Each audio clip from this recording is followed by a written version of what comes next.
ভালোবাসে কি আমার নবীকে ভালোবাসে কিনা ছোট্ট একটা পরীক্ষা নেবেন। রাজি আছেন তো ইনশাআল্লাহ? আবার নি বলেন হুজুর আবার কি পরীক্ষা নেবেন? পরীক্ষার লাই তো ফরার আগেই সারি দিছিলাম, আবার আপনি কিল্লে পরীক্ষা লইতে আইছেন, এরকম বলবেন নি কোনো?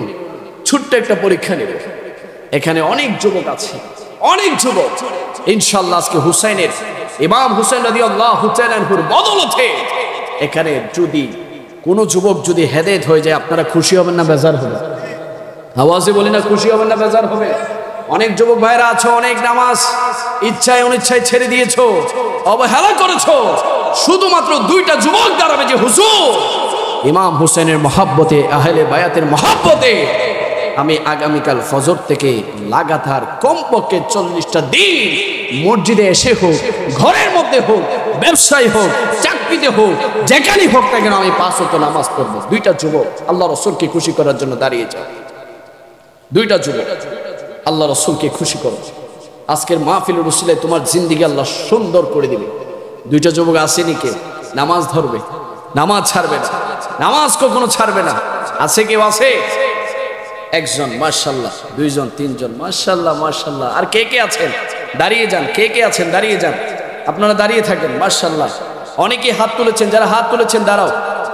অনেক যুবক ভাই যাদের বয়স 20, 25, 30, 35, 40, অনেক মুরিব্বা বাবারা হাত তুলেছে, নামাজ ধরবে, নামাজ ছাড়বে না। সকলে উচ্চ আওয়াজে একটা নারা ধরি, নারে তাকবীর, নারে তাকবীর, নারে তাকবীর, নারে রিসালাত, নারে রিসালাত। আমাকে খুশি করার জন্য, এলাকার মানুষকে দেখানোর জন্য, কাকে খুশি করার জন্য? আওয়াজে বলি কাকে? আল্লাহকে খুশি করার জন্য। আল্লাহর জমিনে আমরা 5 ওয়াক্ত নামাজ চাই কি চাই না? আওয়াজে বলি চাই কি চাই না? আল্লাহর নামাজ পড়লে আপনার জীবনের মধ্যে আল্লাহ তাআলা স্পেশাল কিছু রহমত দিবে। 1 নম্বর হচ্ছে আপনার রিজিকের মধ্যে বরকত বাড়িয়ে দিবে। অনেকে আমরা অভাবে থাকি না, বিভিন্ন অর্থনৈতিক সমস্যা, মুসিবত, টাকা নাই, পয়সা নাই, পকেট খালি, চাকরি নাই, ব্যবসার মধ্যে রিজিক নাই, বরকত নাই, আছে না নাই?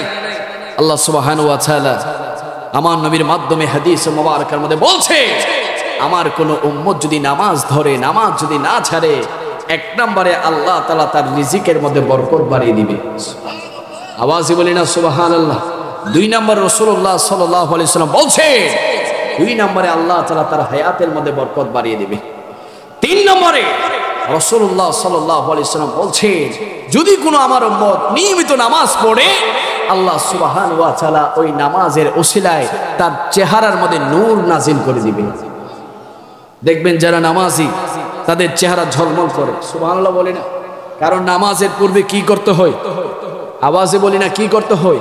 উযু করতে হয়। 5 ওয়াক্ত নামাজের পূর্বে যদি কেউ 5 বার উযু করে, ওই উযুর উসিলা আল্লাহ তাআলা বান্দার চেহারার মধ্যে নূর পয়দা করে দেয়। আওয়াজে বলি না সুবহানাল্লাহ। এর জন্য যারা নামাজ পড়বে আল্লাহ তাআলা তাদেরকে 3 নাম্বার যে নিয়ামত দিবে সেটা হচ্ছে তাদের চেহারার মধ্যে আল্লাহ তাআলা নূরানিয়ত দান করবে। অনেকে আছে অনেক সুন্দর কিন্তু চেহারার মধ্যে মায়া নাই। কি নাই? কারণ নামাজের সাথে তার দুনিয়াতে কোনো সম্পর্ক নাই। শেষ কবে ফজরে নামাজ পড়ছে গুগলে সার্চ দিলে বাইর করতে পারবে না। এরকম আল্লাহর বান্দা আছে না নাই? আছে। যদি চেহারার উজ্জ্বলতা, চেহারার লাবণ্যতা ছাড়, চেহারার সৌন্দর্যতা ছাড়, তাহলে অবশ্যই দুনিয়ার জমিনে কি পড়তে হবে? আওয়াজে বলি না, কি পড়তে হবে? নামাজ ছাড়া কোনো উপায় আছে? নামাজ ছাড়া কোনো গতি আছে?